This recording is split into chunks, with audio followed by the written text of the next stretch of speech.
النبي خير البشر، النبي من حضر، النبي خير البشر، من له شق القمر والشجر سلم عليه، النبي صلوا عليه صلوات الله عليه وينال البركة يا الله.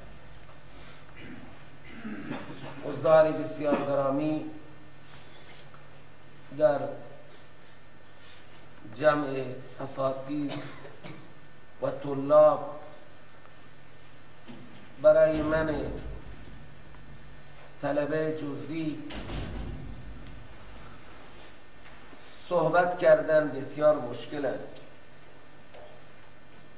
و مثل اینه که من کنار دجله و فرات پارچی را آب بکنم و احساس کنم که من آب زیادی را در اختیار دارم. جناب مولانا محبت کردن و کلماتی را راجع به بنده گفتن. قبل از اینکه من بلند بشوم خودم عرق کردم. سروران بسیار گرامی، در عالم تصور می روم و فکر می کنم که اساتذه حضور ندارند و من با طلبه های مقدماتی دارم حرف می زنم.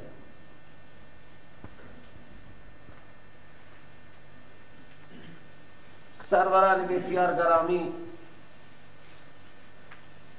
از آنچه که از قرآن عظیم الشان فهمیده می شود و انسان در این زندگی مختصری که در دنیا داشته است و دیده است و شنیده است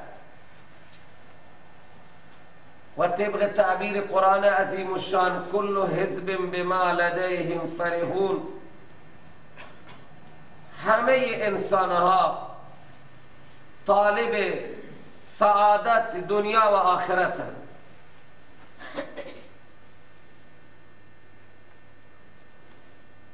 بعضی ها طالب یقین به آخرت دارند، بعضی ها به درجه شک، یعنی در هر زمان تذکره قیامت در اذهان مردم بوده است. حتی مشرکین مکه که یکی از مرضهای مهلک آنها انکار معاد بوده، هم درجه شک وقتی به آنها گفته شده است از زبان احبار و رهبان یهود و نصارا یا از میان خود اینها که از نظر مذهب خود را به حضرت ابراهیم علیه السلام منتسب میکردن، منسوب میکردن، عقیده معاد بود لیکن نه درجه یقین. و علا فرض محال هم میگفتن لئن رددت الی ربی لأجدن خیرا منها منقلبا. این در تمام تاریخ بشر بوده، لیکن یقین و عدم یقین فرق است. خلاصه همه انسانها طالب رضای الله هم، طالب خوشنودی الله هم، و همه انسانها ولو هم که کمونیستها هم مجبور میشن که به وجود الله سبحانه و تعالی اعتراف میکنن، به خالقیت و مالکیت او معترف باشن. همه انسانها طالب سعادتن، طالب خوشبختی‌اند. اون انسانهایی که مخاطب مستقیم قرآن عظیم الشان و حضرت محمد صلی الله علیه و سلم بودند، اون انسانها هم به زعم و عقیده خود محب الله بودند و طالب محبوبیت هم بودند. ما که محب اللهی، دوست داریم الله را، محبوب الله هم باید قرار بگیریم. الله سبحانه و تعالی شرایط محبوبیت انسانها را بیان فرمودن در آیه‌ای که من در خدمت شما تلاوت کردم. همه مردم محب الله هستند، هیچ انسانی را شما در کره خاکی سراغ ندارید از اون تاریخی که الله سبحانه و تعالی در قرآن عظیم الشان بیان کرده. قبل از آدم هم الله تعالی از وجود این کائنات صحبت را به میان آورده. از پیدایش حضرت آدم علیه السلام تا زمان خاتم النبیین انسانی نبوده است که بگوید من با الله سبحانه و تعالی عداوت و دشمنی دارم. هیچ انسانی نبود. حتی فرعون و نمروده ها هم نمی گفت ما دشمن خدا و ما با الله سبحانه و تعالی عداوت داریم. و خصوصا اون انسانهایی که مخاطب مستقیم قرآن عظیم الشان و خاتم النبیین بودن، آنها که ادعای محبوبیت الله سبحانه و تعالی را و ادعای مقرب بودن الله سبحانه و تعالی را داشت. همه آنها، همونهایی که تعبیر میکنند قرآن از مشرکین عرب، مشرکین میگه، و آنهایی که یهود و نصارا، این سه تا ملت مخاطب مستقیم قرآن عظیم الشانند. فهم قرآن و دین موقوف هست بر این که ما عقیده و ایده این سه ملت را باید بدانیم. کسی که عقیده یهود را نداند، عقیده نصارا را نداند، عقیده مردم عرب را نداند، او قرآن عظیم الشان را نمیفهمد. موقوف علیه فهم قرآن دانستن جاهلیت قبل از قرآن. آنها دارای چه ایده‌ای بودند، دارای چه عقیده‌ای بودند. از قرآن عظیم الشان مثل روز روشن می درخشد که این سه ملت طالب محبوبیت بودند که محبوب الله بشید. محب که بودند، همه ادعای محبیت الله را داشتن، یعنی همه می گفتن ما الله را دوست داریم، لیکن طالب محبوبیت هم بودن.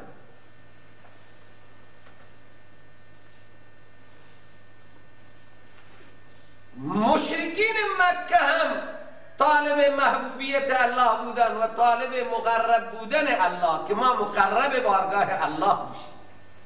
همه اون اعمالی را که اینها انجام میدادن و قرآن آن اعمالهای آنها را، عقاید آنها را رد کرد به خاطر محبت الله. برای اینکه محبت الله سبحانه و تعالی به دست بیاید آنها شرک هم میکرد. ساده شرک برای دو هدف در طول تاریخ انجام می‌شد. یکی برای شفاعت، یکی برای قرب الله. اینها ادعای محبیت داشت، مدعی بودن ما محب اللهی، طالب محبوبیت هم بودن که محبوب الله قرار بگیرند. یهود و نصارا که اهل کتاب قرآن آنها را تعبیر می کند، آنها که چنان جایگاهی برای خود در میان ملت زده بودند که می گفتن نحن ابناء الله و احباء، ما به منزله فرزندان نازنین و نور دیده اللهیم، یعنی محبوب الله. این چه زمانی این ادعا را کردن؟ اول ادعا کردن که محبوب الله عزیر است، نازنین و نور دیده الله عزیر است. یهودی ها این مکتب را رایج کرده بودند. قالت الیهود عزیر ابن الله. مسیحا آمدن دیدن که ماشاءالله عزیری ها که میدان را برای خود خالی کردند، ادعا کردند. و قالت النصارى المسیح ابن الله. نصارا گفتن نه بابا، مسیح به منزله نور دیده الله، لحاظا هر که میخواهد به خدا برسد باید از این کانال برسد. اینها در برابر یکدیگر جبهه گرفتن، شروع کردن بر علیه یکدیگر تبلیغ را.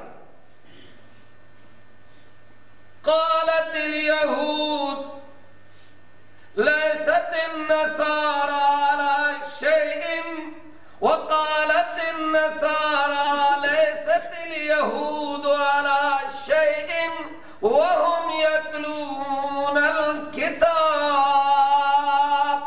بر علیه یک دیگر کتاب او تورات میخواند و آیه ها را میچسبانید بر علیه نصارا انجیل میخواندند. آخر قرآن عظیم الشان آمد، تمام انسان ها حیران مبهوت شدند، راه سعادت برای آنها معما شد، یک چیز مخفی الله سبحانه و تعالی احسان کرد. کامل ترین کتاب و کامل ترین پیغمبر را الله سبحانه و تعالی مبعوث فرموده و منزل من الله کتاب جدید آمد. تمام اون خرافات اینها را الله تعالی بنمود. وقتی قرآن آمد هم یهود رد کرد هم نصارا را رد کرد. اینها جبهه متحدی تشکیل دادن در برابر قرآن عظیم الشان حضرت محمد صلی الله علیه وسلم. دیدن که این همه شاگردان پیغمبر به خاطر بهشت اینقدر عشق دارن. خلاصه چکیده یک کلمه اینجا، اینها جبهه متحد تشکیل دادن، بهشت را در بست اعلان کردن که مال یهود و نصارا. لن يدخل الجنة الا من كان هودا او نصارا. یک زبانی بوق بلندگوها بر علیه خلاف این ایده بود. یهود نصارا یهود را رد میکرد. وقتی قرآن آمد هم یهود را رد کرد و هم نصارا را، لحاظا جبهه متحد شدن در جنت را در بست اعلان برای یهود و نصارا کرده. گفتن جنت مال یهود و نصارا است. لحاظا اینهایی که دور بر حضرت محمد صلی الله علیه وسلم گرسنگی تحمل میکنن، به امید جنت و جهاد میکنن و خانه و کاشانه را ول کردن، اینها الکی وقت خود را ضایع میکنن. جنت مال یهود و نصارا. بلندگوها به صدا در آمدن. لحاظا در هر مجلس و محفل هنگام نزول قرآن این تبلیغ اشارت می شد که جنت مال یهود و نصارا. عناوین های مختلفی بودن، دیدن که از این کانالا نرسیده. اینجا حضرت رسول صلی الله علیه و سلم را از جماعتش و جماعتش را از او جدا کنن. این تبلیغات بودن. قرآن عظیم الشان آمد، تبلیغات سوی آنها را هم رد کرد و دلائل حق را به آنها ارائه کرد. به هر حال این هر سه ملت مدعی محبوبیت الله بوده که ما محبوب الله قرار بگیریم و تعبیر ساده شرک میکردن برای جلب محبت، برای شفاعت. من آیاتی که در خدمت شما خواندم آیه سوره آل عمران بود که آنجا روی سخن با علمای نصارا هست و یهود، روی سخن با یهود در سوره بقره هست. در سوره آل عمران روی سخن با نصارا هست. بعد از سوره بقره و بخشی از سوره آل عمران که با وفد نجران صحبت حضرت صلی الله علیه وسلم بود و این آیات ملکوتی سوره آل عمران نازل شد، به این دو مدعیان محبت و آنهایی که در مکه مکرمه بودند، مشرکین مکه، آنها هم ادعای محبت الله را داشتند. چنانچه که در سوره های مکی، در سوره زمر، در سوره یونس آنها هم مدعی بودند. الله سبحانه و تعالی می‌فرماید و یعبدون من دون الله ما لا ينفعهم ولا يضرهم و یقولون هؤلاء شفاعنا عند الله. در سوره زمر اینها ادعا می‌کرد اهل مکه که ما نعبدهم الا لیقربونا الی الله زلفا. اگر ما سر ای محمد در برابر مجسمه ابراهیم میاریم پایی، خم میشویم، این تعظیم را به جا میاریم، این همه نذر و خیرات ها را تقدیم میکنیم، این همه خواندنی ها به خاطر اینه که یک ادعا اینه که خبردار محمد ما را مشرک نگی، توجه داشته باشه. هاولا ها برای تنبیه هست، اولای اسم اشاره هست.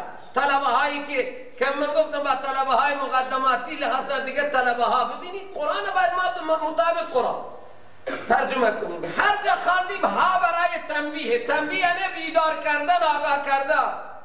مشرکین مکه می گفتن توجه داشته باش، ای محمد ما را کافر نگی، یا ایها الکافرون خطاب می کنی، خبردار هؤلاء شفاعنا عند الله. این آقایان محترم،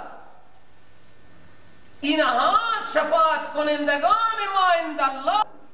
اینها منکر الله، مردم فکر میکنه مشرک کسیه که الله را انکار بکنه یا بگه من 2 تا الله دارم. الله معنیش در زبان ما خدا. هر که بگه 2 خدا هستم مشرکه، ورنه مشرک مکه که اصلا عقیده 2 خدا را نداشت. اینها خبردار توجه داشته باش، اینها شفاعون عند الله است، یعنی برای شفا. در سوره زمر برای قرب الله تعالی مذمت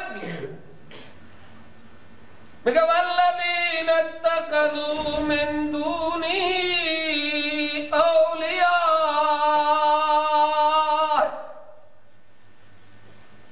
ما نعبدهم الا لیقربونا الی الله زلفا. این 2 تا ادعا داشتم. بعد از این ادعاها الله سبحانه و تعالی فتوای ضلالت و کفر اینها را صادر می کند. این ادعای انسانها. به هر حال سوره های مکی قبلا روی سخنشون با اهل مکه هست، یعنی به تعبیر ساده با مشرکین عرب. بعد از هجرت آیات مدنی روی سخن با یهود و نصارا هست. در سوره بقره روی سخن با یهود، در سوره آل عمران روی سخن با نصارا هست. در سوره آل عمران الله تعالی این مدعیان محبوبیت را، این مدعیان قرب الله را خطاب می کند و به حضرت رسول صلی الله علیه و سلم دستور می دهد که این مدعیان محبت را بگو.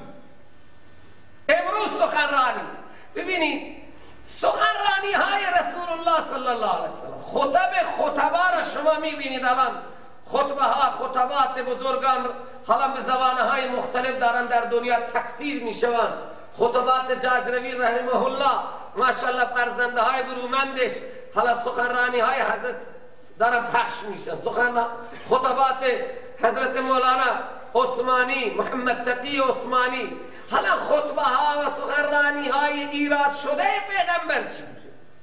در جمعه ها، در غیر جمعه ها، در طول زندگی 23 سال حضرت صلی الله علیه وسلم چه سخنرانی هایی کرده؟ ما بدانیم که سخنرانی های پیغمبر علیه السلام چی بوده. سروران گرامی، آدرس ساده هر چقدر قل شما در قرآن عظیم الشان میبینید، اینها سخنرانی های حضرت صلی الله علیه وسلم بودن، مکتوب ممهور من الله می آمدن که شما امروز باید این طور سخنرانی. تمام آیات قل که بعد از آنها سخنرانی های مکتوب من الله، منزل من الله بر قلب رسول الله آمده. امروز سخنرانی شما در جمع ابو جهل هایینه. قل یا ایها الکافرون. سخنرانی های تند و تیزی یا شیرینی، خیلی سخته. چقدر تنده. من دا وقتی میگم سبحان الله، فقط پیغمبر تونسته که این سخنرانی ها را بکنه، والله اگر ما میتونم. چقدر تند. قل یا ایها الکافرون. خطاب هم شیرین به تعبیر حضرت استاد جاجروی رحمه الله، اے میرے پیارے کافرو، اے کافرهای محبوب من. لا اعبد ما تعبدون. سبحان الله. من سجده نمی کنم آنهایی را که شما سجده می کنید. نظر و خیرات و به تعبیر بلوچی سیسیر و پتیر من نیست برای آنهایی که شما نظر و خیرات سیسیر و پتیر. من برای آنهایی که شما سجده می کنید و خم می شوید. من محمد نمی شوم. عبادت معنیش تعبیر عبادت را امروز ما همه عبادت میگیم حق خدا هست، لیکن عبادت چیه این هیچ کس نمی. به هر حال حضرت صلی الله علیه و سلم واز و تبلیغ حضرت صلی الله علیه و سلم از جانب الله. این مدعیان قرب الله و مدعیان محبت الله را الله سبحانه و تعالی فرمود درست الله هم میپذیره که تمام احبار و رهبان محب منن، تمام ابو جهلها محب من الله هستم، الله این هم میپذیره. تمام مردم به زعم و عقیده دشمن الله خود را نمیدانند، بلکه محب الله، دوست دارنده الله. شما از دهقانه های مازندران و گلستان سوال کنید، شما الله را بیشتر دوست دارید یا کشاورزی خود را؟ به خدا بدون مشوره میگه جان ما، مال ما، کشاورزی ما، همه چیز ما فدای الله. یعنی موجودی انسانی هرگز در دنیا پیدا نشده که بگه من با خدا دشمنی دارم. همه اینها مدعی محبت الله بودن، یعنی محب بودن، مدعیت محبوبیت هم داشت. قرآن هم میپذیره که یهود محب منه، نصارا هم محب منه. محب یعنی دوست دارنده، دوست دارن الله. همه محب الله بودن، لیکن شرایط محبوبیت در آنها دیده نمیشد که الله بشود محب و این انسانها بشوند محبوب. هر زمانی که الله محب بشه و انسانها محبوب بشن، جنت پر از نعمت در اختیار آنها گذاشته می شود و لحاظ از عذابهای دنیا و آخرت نجات می. شرایط محبوبیت را الله تعالی در این آیه شریف مختصرا بیان. شما زمان محبوب من میشید و علماء یهود، نصارا، علماء امت مسلمه، طلبه، شرایط محبوبیت الله در این آیه بیان شده که قرآن عظیم الشان چه شرایطی را بیان کرده. بسیار ساده و مختصر و رسا. سبحان الله، کلام رب العالمین چه اندازه کلام رب العالمین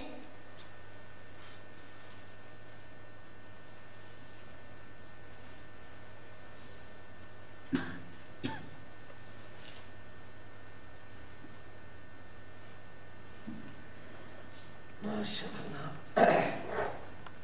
درود شریفی بخوانید.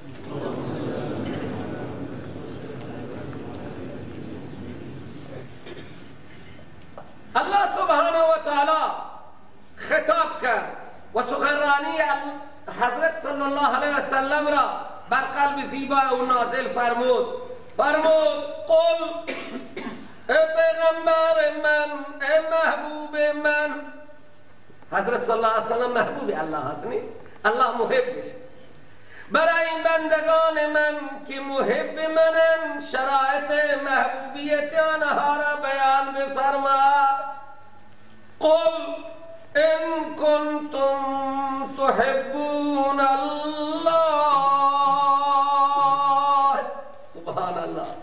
مخاطب ان کنتم هم یهودن، هم نصارا، با مقدماتی که من در خدمت شما عرض کردم، هم مردم عرب، به همه اینها من شان نزول که در تفاسیر چه نوشته انشاءالله که شما تفسیر جلالین بخوانید با حاشیه تفسیر جلالین. مردم حاشیه هم میخوانند، شما با حاشیه بخوانید که مخاطب این کنتم کیه، لیکن ما کار نداریم. هر مفسری در دنیا آمده است، لحاظا ماشاءالله برداشت وسیع داشته و آنچه که در ذهن او آمده نوشته کرده، کوتاهی نکردن. بله ما قبل از اینکه به تفاسیر بندگان الهی نگاه کنیم، به کلمات زیبای خود الله سبحانه و تعالی که لغت عرب است و کتاب مفصل الله تعالی بیان کرده، خود کلمات قرآن را ما نگاه کنیم، قرآن را میفهمیم.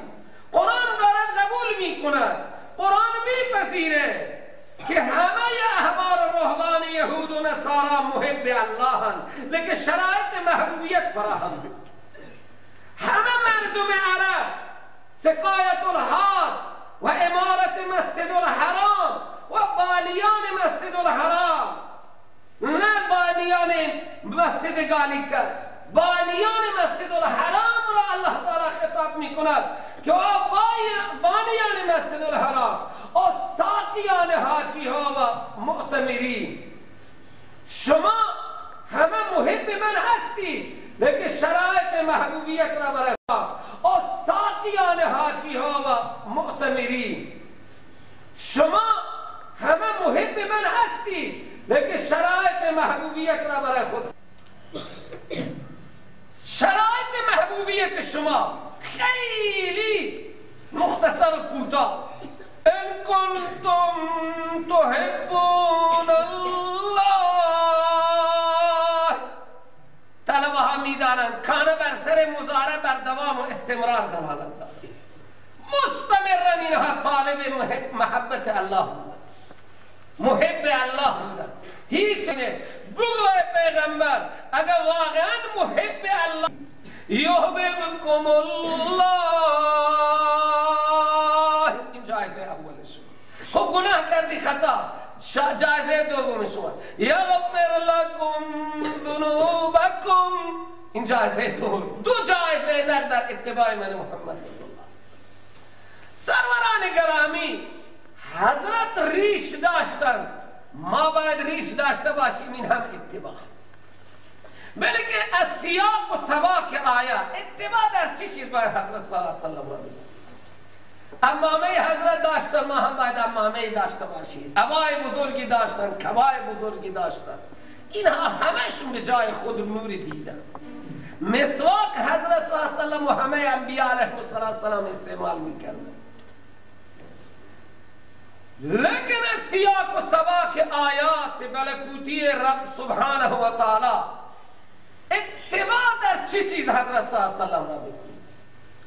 بنده حقیر میگم در سه چیز باید حضرت صلی الله علیه وسلم اتباع بشه. یکی در عقیده، دو در اعمال، سه در اخلاق. کمبودی های عملی قابل جبران، کمبودی های اخلاقی قابل جبران، کمبودی های عقیدتی قابل جبران نمیشه. قبل از همه چیز باید ما حضرت محمد صلی الله علیه و سلم را اتباع کنیم، اعتقادا، عملا. حضرت دو رکعت نماز صبح خواندن، فرض دو رکعت خواندن، صحابه هم دو رکعت خواندن، الی یومنا هم دو رکعته. حالا اگر یک مجتهدی پیدا بشه که چه ضرر دارد، دو رکعت دیگر ما در نماز صبح اضافه کنیم، 4 رکعت بخوانیم، اگر ضرره. اولا که این علما ماشاءالله فتوا میدن که بابا نماز صبح 2 رکعته، 4 رکعت صحیح نیست. اگر میگم مولا مگه چه ضرر کرده، من 2 رکعت دیگه اضافه میکنم، 4 رکعت، هرچی بیشتر بهتر. بله هرچی فرزند کمتر بهتر، مردم تبلیغ میکنن. ماشاءالله ائمه که هرچی فرزندشون بیشتر بوده مقام بزرگتری بوده. در قرآن و حدیث آمده که شما بچه بیشتر پیدا. در هیچ روایتی برای تقلیل اولاد سخنرانی نشد.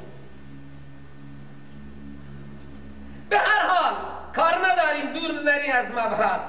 حضرت صلی الله علیه و سلم را در اعتقاد قبل از همه چیز باید ما اتباع. در عمل اتباع کنیم. حضرت نماز صبح 2 رکعت خوانده، اگر یکی پیدا بشه بگه من 4 رکعت میخوانم، اولا میگه نه که صحیح نیست. اگر 2 رکعت را 4 رکعت بکنن میگه نماز تو فاسد. و اگر قبول نکند دیگه حکم به کفرهی. نماز صبح را 4 رکعت بکنه کسی. نماز مغرب 3 رکعت بوده، اگر یک انسان بیاد بگه من 4 رکعت میکنم، چه ضرر میکنه؟ 1 رکعت اضافه. اول تفهیم میشه، اگر نفهمد و لحاظ مفتیان اعظام حکم بکفر. نماز مغرب را 4 رکعت کرد، چی بیچاره چی کاری کرد؟ 1 رکعت اضافه کرد. تو همه مفتی ها به خیال من متفقا حکم بکفرهی میکنن که این آقا راه کفری میبرن. نماز مغرب 3 رکعت فرض، این آقا 4 رکعت. و شاید این آیه را هم هر کس بر علیه او هم بخوانه. تو شاید در قرآن مجید مگه آمده که نماز مغرب 3 رکعت، نماز ظهر 4 رکعت؟ من ندیدم در کتب احادیث و نه در قرآن عظیم الشان که نماز مغرب 3 رکعت است، نماز عشاء 4 رکعت است. فرضها را میگم، نماز صبح 2 رکعته. این نه در قرآن آمده است و نه در سنت من ندیدم. اگر شما باب ابواب رکعات فروض را در یا فرائض را شما در کتاب ها دیدید، پس ما از کجا 2 رکعت نماز صبح میخوانیم مغرب؟ هیچ از کجا ساده؟ سروران گرامی ساده، این از یک سنت اجماعی ثابته، بلکه این متواتر عملی. از روزی که حضرت صلی الله علیه وسلم در مکه و در مدینه نماز مغرب را 3 رکعت خوانده و نماز صبح را 2 رکعت خوانده، الی یومنا برای یک روز هم نماز تعطیل نشد. این متواتر عملیه. برای یک روز در مدت 1400 و اند سال قرآن هم همینه. در نماز حضرت صلی الله علیه وسلم فاتحه خوانده، الی یومنا دارم فاتحه میخوانده. کسی نمیتواند زیاد کنه. و نمازها، حج، زکات، نقل قرآن تواتر عملیه. یعنی در هیچ برهه‌ای از زمان نآمده است که تلاوت قرآن و نماز، حج، زکات اینها تعطیل بشه. تواتر عملی. یعنی یک روزی آمده در مدینه منوره که مردم نماز نخوانند از زمان رسول الله الی یومنا. در مکه مکرمه چنان روزی آمده است که مردم نماز نخوانند. پس این تواتر عملیه. عملا این اعمال رسول صلی الله علیه وسلم، رکعات نماز صبح و مغرب و ظهر و عصر و عشاء برای ما دارن نقل میشوند. تواتر عملیه، تعطیلی نامده، انقطاع نامده. به اجماع این امت رکعات نماز همینه. هیچ کسی هم برای تعداد رکعات نماز اختلافی نداره در دنیا، به خاطر اینکه این تواتر عملیه. حالا در کیفیت ادایش، حالا در میان ائمه در کیفیت ادایش اختلاف جزئی هست. به خاطر قرآن عظیم و شان مهمتر از همه چیز در باب عقیده مردمه. اختلاف مردم با رسول پاک صلی الله علیه وسلم در نحوه ادای اعمال نبوده، بلکه در عقیده بود. عقیده را اون مردم نمیتوانستن با حضرت صلی الله علیه وسلم برابر کنند با قرآن عظیم و شان. قرآن آنها را دعوت داد که شما من محمد را اتباع کنید. حالا ما حضرت صلی الله علیه وسلم را میخواهیم اتباع کنیم، درسته؟ لیکن از کجا بدانیم که حضرت صلی الله علیه وسلم دارای چه عقیده، دارای چه اعمالی، دارای چه اخلاقی که ما آن حضرت صلی الله علیه وسلم را اتباع کنیم و 2 جایزه نقد از خدای عز و جل تحویل بگیریم، هم محبوب الله بشیم، هم الله تعالی گناههای ما را ببخشه. ما حضرت را از کجا بشناسیم که دارای چه عقیده‌ای بوده، دارای چه اعمالی بوده و دارای چه اخلاقی بوده؟ این هم مسئله را برای ما مادر ما حضرت عایشه صدیقه طاهره طیبه حل کرده. یک عاشق محبت الله بعد از حضرت صلی الله علیه و سلم از مادر ما صدیقه کبرا عایشه طاهره طیبه آمد سوال کرد. پیغمبر علیه السلام را ندیده بود. گفت حضرت صلی الله علیه و سلم را اعمال و اخلاق و ایده و عقیدهش را برای ما تشریح بفرما. مادر عایشه شما کسی هستید که از همه بیشتر حضرت صلی الله علیه و سلم را در اوقات مخصوص دیده، از همه بیشتر در اوقات مخصوص.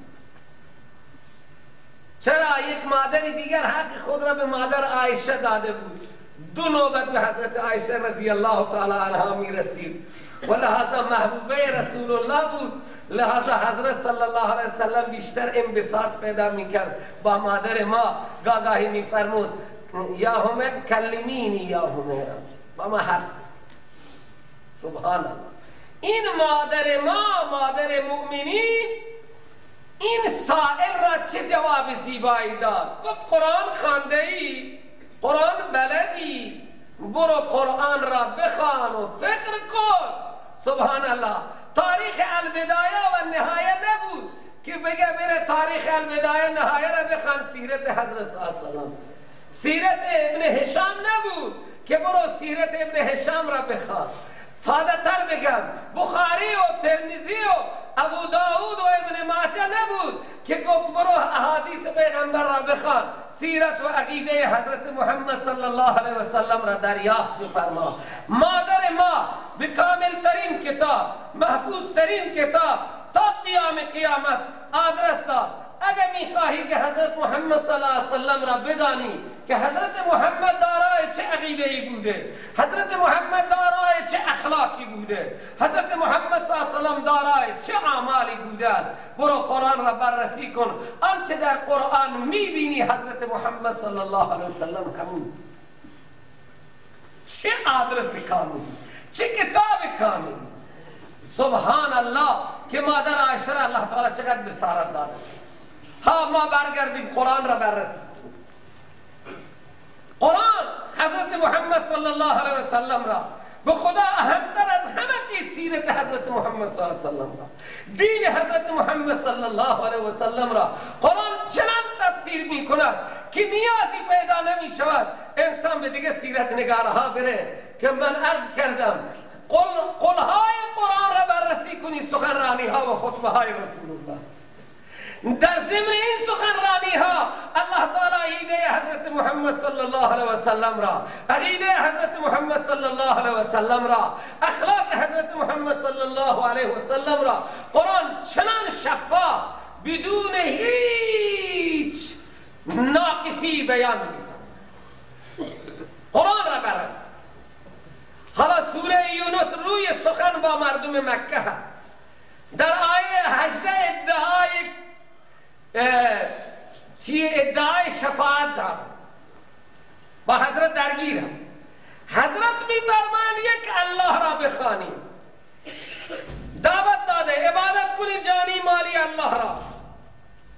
در سوره بقره دعوت داده شده، در سوره آل عمران دعوت داده شده است، در سوره نساء دعوت داده شده، در سوره مائده تشریح شده یهودیت و نصرانیت. آمده سلسله در سوره مائده، در سوره انعام تمام خرافات مشرکین را قرآن عظیم الشان از نوع تحریمات غیر الله، از نوع نظرهای غیر الله، سوره آل عمران خوب تشریح کرده. به اصطلاح و تعبیر شرک فعلی را و شرک اعتقادی را سوره مائده و سوره آل انعام بیان کردن. تشریح کرده سوره اعراف شرک ها را و دعوت به خدا پرستی داده. آمده بعد از اعراف لحاظا دستور جهاد در سوره انفال و سوره توبه و قوانین جهاد و مقررات که اگر از این بیانهای بسیار مبرهن و مدلل اگه اینها درس نگرفتند و روی خط نآمدند و بر امر فتبعونی اتباع نکردن پیغمبر، لحاظا اینها را باید گردن بزنیم. حذر بر رکاب. وقتی که این انسان دماغش خراب میشه، از دلایل نمیفهمد، الله سبحانه و تعالی فرموده این دماغ خراب را و این مغز فاسده را باید از سر راه برد. و بعد در سوره یونس تکرار عقیده شد، تکرار عقیده، تا اینکه آیه آخرین رکوع سوره یونس خلاصه همه سوره های ما قبل است. اگر با پیغمبر چرا دشمنی؟ چرا این همه جنگ؟ چرا این همه جدال؟ چرا همه گردن زنی؟ اختلاف با شخص رسول الله نبود. شخص رسول الله صادق الامین بین آنها مسلم بود. اینی که پیغمبر علیه السلام از نظر شخصیتی به اصطلاح ناموزون و شخصیتی غیر مورد تایید آنها باشد، بین خاطر آنها جدال کردند. جدال به خاطر کرسی و چوکی نبود. حضرت نمیخواست کرسی ابو جهل را بگیره و خودش روی کرسی بشیند. تو سردار باش لیکن الله را اطاعت کن. اختلافی که با پیغمبر علیه السلام بود روی دین پیغمبر صلی الله علیه و همه بخشهای دین مورد نزاع نبودن.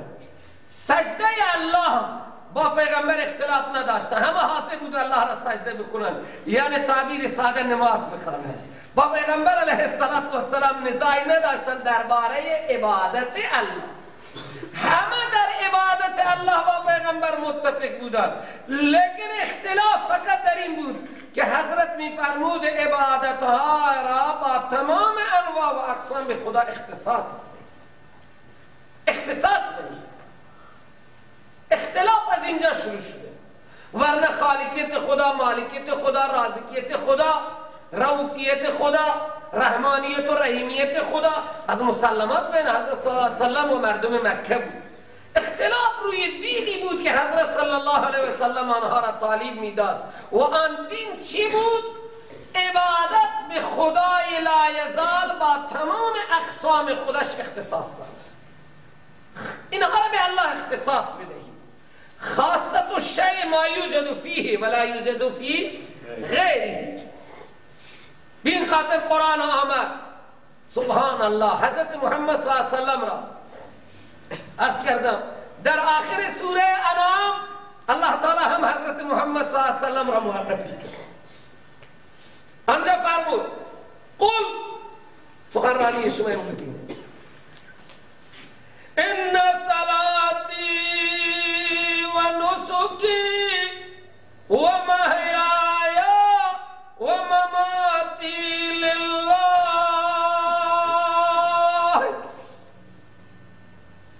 بگوی حضرت محمد صلی الله علیه و سلم برای طلبه های کوچک که زیاد بلد نیستن، ان صلاتی رو معنی رکوع من، سجده من، خواندن من، عبادت قولی و فعلی من، نماز خمانش و نسکی، عبادت های مالی من، قربانی من، نظر من، خیرات من، به تعبیر بلوچی سیسیر و پتیر من لله.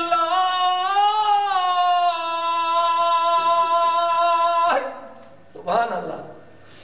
یک مبتدا و یک چهار مبتدا و یک خبر.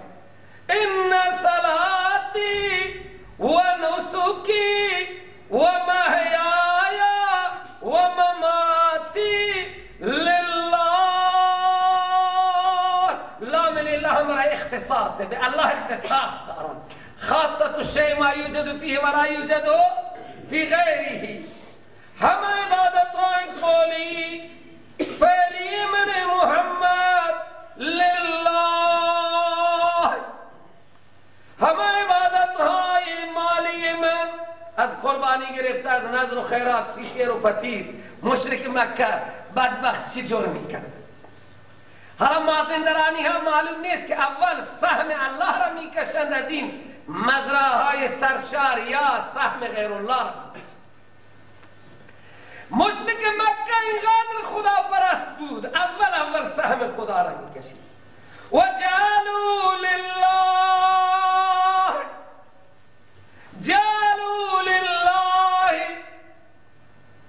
خاص برای الله قرار میدن. مما ذرا من الحرث والانعام نصیبا. مشرک بدنام مکه اول سهم خدا را میکشید، بعد سهم شرکا. سوره انعام همین آیه آخرش جعلوا لله مما ذرا من الحرث والانعام.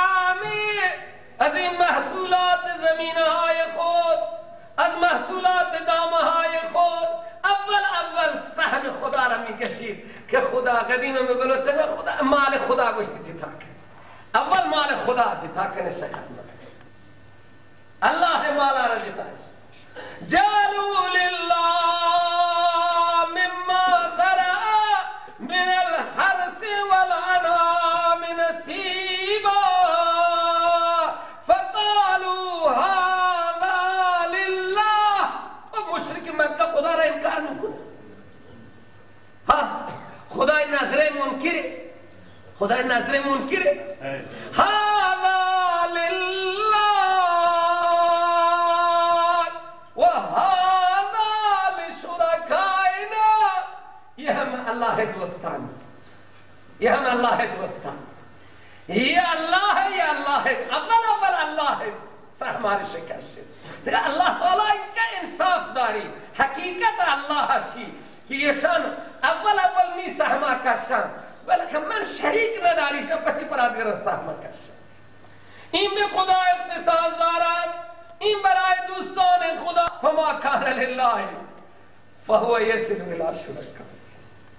اگر یک سیبی یا هندوانه یا خربوزه میغلطید به طرف سهم اونها میرفت، اینا میگذاشته میگفت بابا الله غنی است، الله نیازی ندارد. لیکن اگر از سهم خربزه و هندوانه و روزگردان اونها این طرفی میامد قرآن چنش میکردن، میگفت اینها فقیرن محتاجن. فما کان لله فهو یصل الی شرکائهم و ما کان لشرکائهم فلا یصل الی الله. قرآن از این کلمه بعد میگه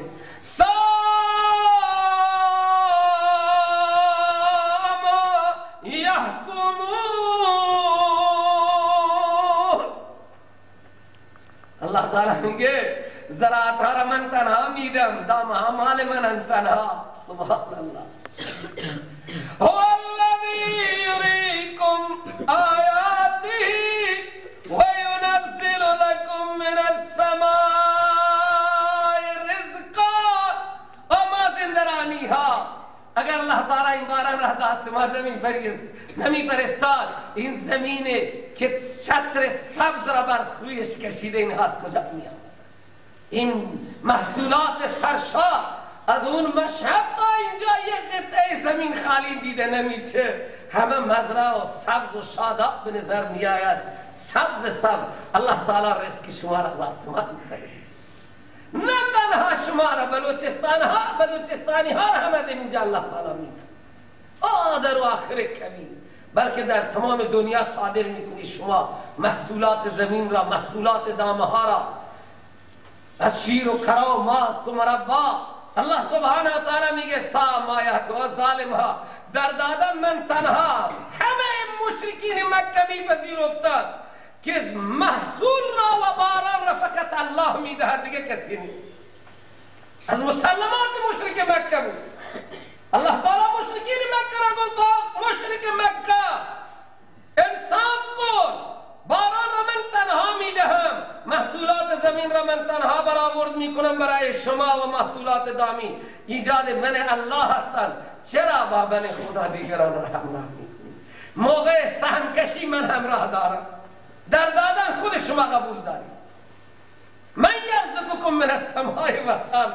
کی به شما رزق از آسمان و زمین میده؟ از آسمان به صورت باران می آید و از زمین ماشاءالله به صورت خربزه و هندوانه و انواع و اقسام. همه مشرکین مکه میپذیرفتند که رزاق فقط الله است، دیگر رازقی در دنیا وجود ندارد. الله تعالی میگه بگو بینها من یرزقکم من السماء والارض، از زمین و آسمان کی به شما رزق میدهد؟ همه به یک صدا میگفتند الله است که به ما رزق میده. و مشرک مکه عقیده دارد که رازق او از آسمان و زمین کیه؟ الله است، دیگه کسی نیست. بین خاطر قرآن عظیم و شان آمد اختلاف حضرت صلی الله علیه و سلم با مردم مکه این بود که عبادتهای جانی و مالی حق اختصاصی الله است، غیر حق اختصاصی. بگو ان صلاتی و نسکی و محیای و مماتی لله. لام لله برای اختصاص، به الله اختصاص دارد. چرا به الله اختصاص دارد؟ الله ولیان، الله دوستان الله، محبوبان الله، اینها حقی نداره ما برای آنها نظر بدیم؟ الله تعالی میگه نه. چرا به الله اختصاص دارد؟ رب العالمین، الله رب العالمین است. رب العالمین یعنی رب نبیین، رب صدیقین، رب شهدا، تمام مخلوق عالم. در عالمین رب انبیاء هست، رب صدیقین است، رب شهدا هست. او رب به معنای مالک و اختیاردار، او اختیاردار انبیاء هست. انبیاء حق ندارن برای آنها شما عبادت کنید جانی مالی زمانی. او رب صدیقین هست. اگر شما درباره حقانیت دین من شکی دارید، من که شکی ندارم، دین من در دو جمله خلاصه هست. فلا اعبد الذین تعبدون من دون الله. من محمد جانی مالی زبانی پرستش نمی کنم اونهایی را که شما غیر از الله پرستش می کنید. برای میگم بت چقدر سوال. الذین جمع مذکر طلبه ها، این جمع مذکر یا جمع مؤنثه؟ شما از دستور آسان میخوانی الذین برای جمع مذکر، الذین برای جمع، و بعضی دیگه مولا ها معنا میکنن بت. و بت مؤنثه یا مذکره؟ انهن اضللن كثيرا من الناس. کلام رب العالمین برای یک قومی مخصوصی آمده یا برای تمام جهانیان تا قیامت آمده؟ برای تمام جهانیان قرآن هم کلمه عامه به کار میبره. فلا اعبد الذین تعبدون من دون الله. من به شما یک کلمه میگم با من هماهنگ بشید. انبیاء الله هم یا غیر الله؟ بگید الله هم. فرشتگان، حاملین عرش، جبرائیل امین، الله هم یا غیر الله هم؟ صدیقین، شهدا، صالحین، الله هم یا غیر الله هم؟ خب دیگه به تعبیر خود شما ساده بت الله هست یا غیر الله؟ قرآن عظیم و شان آیات عمومیه. من محمد جانی مالی پرستش نمی کنم اون شخصیت هایی را که شما نها را پرستش می کنید جانی مالی غیر از الله. پس تو کی را پرستش؟ این معنی لا اله هست. ولكن اعبد الله. لیکن من محمد پرستش میکنم الله را. الله کیه تو پرستش میکنی؟ صف لنا ربک، صف لنا الله. الله را برای ما بیان کن. محمد الله کیه؟ سبحان الله. اینجا الله تعالی برای خود یک صفاتی بیان کرده خیلی تلخه. برای عاشقان دنیا خیلی تلخ. من میگم این آیت شاید نظیری جای دیگر بی این کلمه نداشته باشه. ولكن اعبد الله الذي يتوفاكم. معبود من یک ابرقدرت، تک تک شما را میکشه. قدرت فوق العاده دارد معبود من، جان تک تک شما را میگیرد. من اون الله را پرستش میکنم، جانی، مالی، زبانی، موت و حیات من به او اختصاص دارد. الذی یتوفاکم و امرت، باز من هم مامورم، ان اکون من المؤمنین و قیل لی، و من هم دستور داده شده ان اقم وجهک للدین حنیفا. تفسیر مولانا چی تفسیر سعدی، تفسیر من قبلا ندیدم، صبح این آیه را نگاه کرده، عجیب چیزی حنیفا را معنای خوبی کرده. نوشته بود مقبلا الی الله معرضا عن غیره. من جانی مالی به خدا متوجهم، از هر غیر الله راز دارد. سبحان الله، حنیفا را عجیب معنای کرد. انا اقم وجهک للدین حنیفا ولا تکونن من المشرکین. اونهایی که اعتقادا، عملا، اخلاقا با خدا دیگران را شریک میکنه، محمد از آنها نباش. شرک چیه سروران گرامی؟ بزرگترین شرک در دنیا ندای غیر الله است. چرا؟ و دعا خواندن و فریاد زدن مغز عبادت. گذرا وقت شما تمام و ماشاءالله ساعتهای شما کار کرده و برای کتاب طلبه امروز میگم ما وقت سر امتحان میریم، این مولا وقت ما را گرفت، ما یک درسی یاد میگم. ها نه شانه دیگر بیچارگان امتحان هم امروز میگیری چی کنم. قرآن عظیم و شان ببینید، دعا فریاد زدن این مغز عبادته. همیشه ماشاءالله شما از علما میشن دعا مخ العبادت، دعا هو العباده. برای چه دعا مغز عبادت؟ چرا دعا فریاد زدن الله را این مغز عبادته؟ خود عبادت گفته شده است. عبادت همین خدا را فریاد زدنه، با خدا تماس برقرار کردنه. هر عبادت الهی مشروط به یک زمان و به یک مکان و یک شرایطی هست، لیکن عبادتی که به هیچ شرطی از شروط از زمان و مکان مشروط نیست، او دعا هست و با خدا تماس برقرار کرد. در هر لحظه سرن و علنا انسان میتواند با خدای عزوجل تماس برقرار. الله را فریاد بزند، در قلب هم الله تعالی میشنود. ها با چشم هم الله را اگر صدا بزند هم الله تعالی میبیند، میفهمد که بنده با چشم با هم در تماس برقرار میکنه.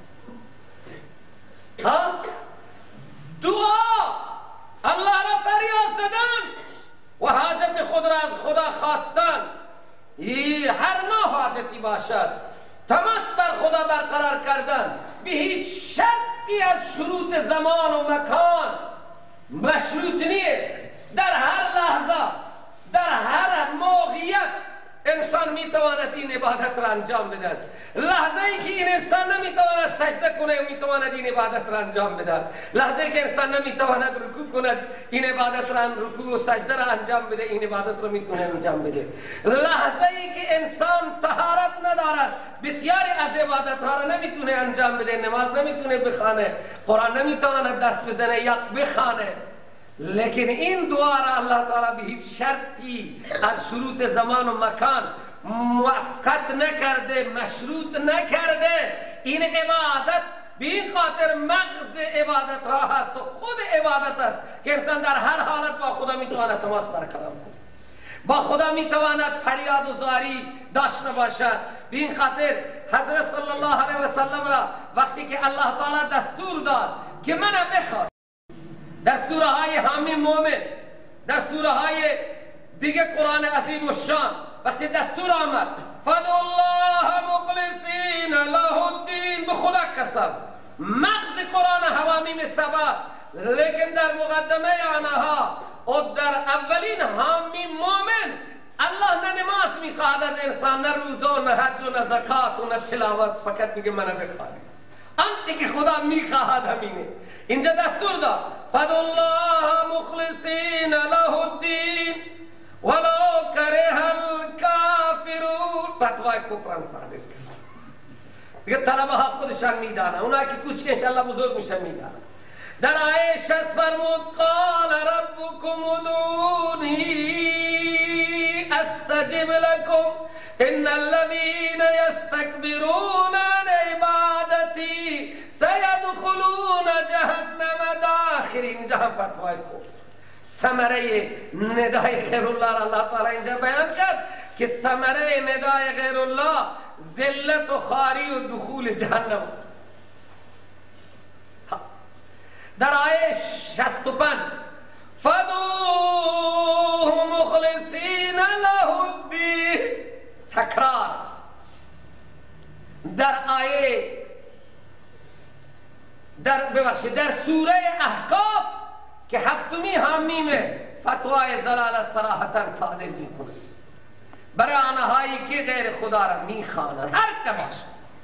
چقدر فتوای زلالت خیلی سخت. قرآن عظیم و شان و من اضل ممن یدعو من دون الله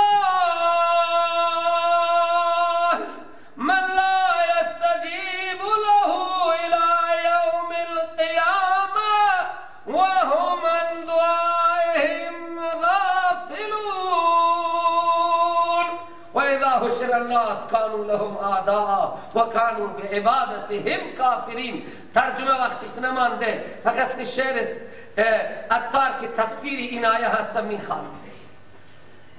این قرآن و من اضل غیر حق را هر که خواند ای پسر، غیر حق را هر که خواند ای پسر، کیست و در عالم ادو گمراه و تار.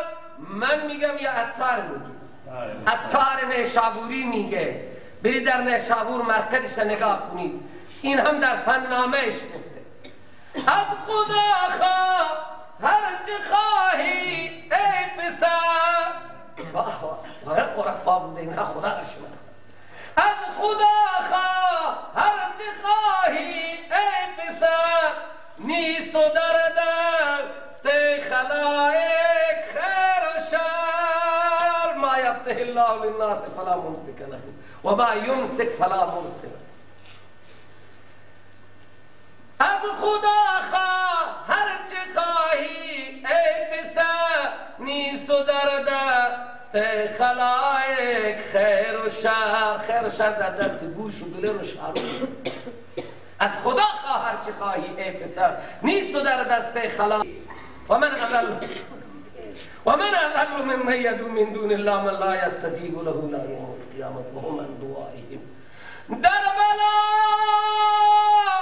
یاری مخواه از هیچ و کس، علت بچه ملوٹش هیچ کس شخصی که واقعا چقدر علم خدا بیداد. در بلا یاری مخواه از هیچ و کس، زان که نبود جز خدا فریاد است.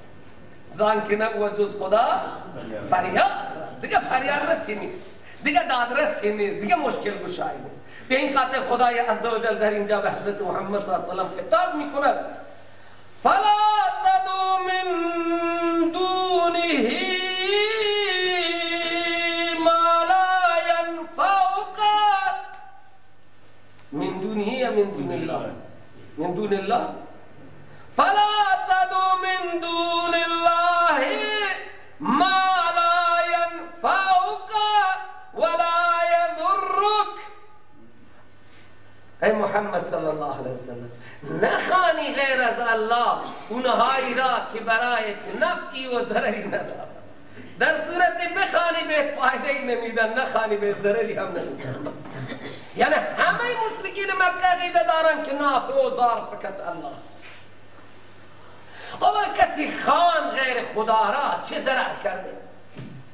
مولا اینقدر تو داری پافشاری میدی، اینقدر سخت گرفتی مخلوقات، حالا یکی خان غیر الله را چه ضرر میکنه؟ ضرری خواندن غیر الله چه ضرری داره؟ ما اولیاء الهی را برای محبت، ما انبیا را برای محبت، ما مرشدین را برای محبت اگر نام زیبا آنها را ذکر بکنیم یا غوث اعظم مدد، یا معین الدین چشتی مدد، به گرداب بلا افتاد کشتی مدد کن یا معین الدین چشتی. اگر ما غیر الله را خواندیم در این چه ضرری، در این چه نقصانی؟ خواندیم غیر الله را. من عرض کردم قبلا که غیر الله انبیاء اولیاء فرشتگان همه غیر الله هستن یا نیستن؟ ضررش چیه؟ ضررش را الله تعالی بیان میکنه. خدا همین گفت خب محمد ما که عزیر را میخوانیم، عیسی ابن مریم میخوانیم، این احبار و رهبان اصحاب کهف اولیاء الهی را میخوانیم، این خواندن غیر الله چه ضرری دارد، چه نقصانی دارد که تو اینقدر گرفتی سخت چسبیدی که فقط خدا را بخوانی، فقط خدا را بخوانی مخلصین له الدین؟ الله تعالی میگه ضررش خیلی سنگین، فکر نکنی که ضررش کمه. سبحان الله. و مولوی صاحب نگاه کنید، فَإِنْ فَعَلْتَ فَإِنَّكَ إِذًا مِنَ الظَّالِمِينَ. اذن هم ماشاءالله طلبه های بزرگ، تنوین اذن عوض مضافله، مضافله اینجا محضور. فَإِنْ فَعَلْتَ یعنی فَإِنْ دعوت من دون الله ما لا ينفعك ولا يضرك فإنك اذا دعوت ما لا ينفعك ولا يضرك. تفسیرش اینه، زمان ما لا ينفعك ما لا يضرك را خواندی تو در لیست ظالمین میری و ان الشرک لظلم. بعد قرآن عظیم الشان میگه خب شما هم که الله را میخوانید، من هم که الله را میخوانم، غیر از الله دیگه کسی را نمیخوانیم برای دو هم، یا جلب منفعت مخصوصه یا دفع مضرت. هر کس هم که غیر خدا را میخواند از این دو تا هدف یکی را، یا هر دو تا مد نظر یکی، جلب منفعت یا دفع مضرت. الله سبحانه و تعالی میفرماید جلب منفعت و دفع مضرت در قبضه قدرت الله است. او الله است که مضرات را دور میکند و اون الله است که ضررها را وارد میکند. یعنی نافع و ضار غیر از الله دیگه کسی نیست. به خاطر قرآن میفرماید یمسسک الله بضر فلا کاشف له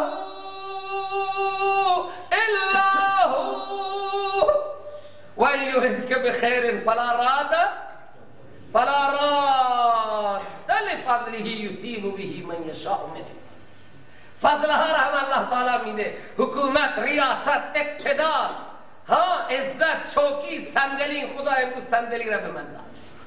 شما هر روز دیگر یا این موقع یا خواب بودید یا استراحت کردید، خدا امروز این کرسی بود شما را اینجا جمع کرده. الله تعالی این جمع شدن ما را برای خودش بگردد. الله تعالی عقیده ما را اصلاح بفرماید. خدایا آنچه که مقصد تو از این قرآن بوده ما را به مقصد قرآن برسان، به هدف قرآن برسان.